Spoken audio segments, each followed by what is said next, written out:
திருத்தணி அருகே தெக்கலூர் கிராமத்தில் 3 மாதங்களாக சீரான முறையில் குடிநீர் வராததால் பொதட்டூர்பேட்டை திருத்தணி நெடுஞ்சாலையில் காலி குடங்களுடன் 200க்கும் மேற்பட்ட பெண்கள் சாலை மறியல்.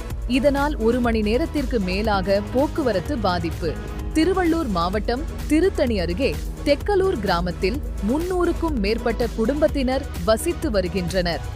இவர்களுக்கு ஊராட்சி நிர்வாகம் சார்பில் ஆழ்துளை கிணறு அமைக்கப்பட்டு பைப் லைன் மூலம் குடிநீர் விநியோகம் செய்யப்பட்டு வருகிறது.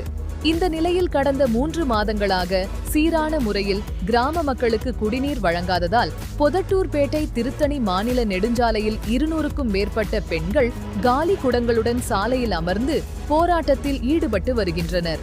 பின்னர் சம்பவ இடத்திற்கு வந்த போலீசார் சாலை மறியலில் ஈடுபட்டவர்களிடம் தொடர்ந்து பேச்சுவார்த்தை நடைபெற்று வருகிறது. எங்கள் கிராமத்திற்கு முறையாக குடிநீர் வரும் வரை நாங்கள் சாலை மறியல் விட்டு கைவிட மாட்டோம் என்று தொடர்ந்து போராட்டத்தில் ஈடுபட்டு வருகின்றனர். இதனால் 1 மணி நேரத்திற்கு மேலாக போக்குவரத்து பாதிக்கப்பட்டு சுமார் 5 கிலோமீட்டருக்கு தூரம் வரை திருத்தணி நகரத்திற்கு நடந்து சென்று தங்கள் செல்ல வேண்டிய இடத்திற்கு செல்வதால் பொதுமக்கள் கடும் அவதி. அவங்க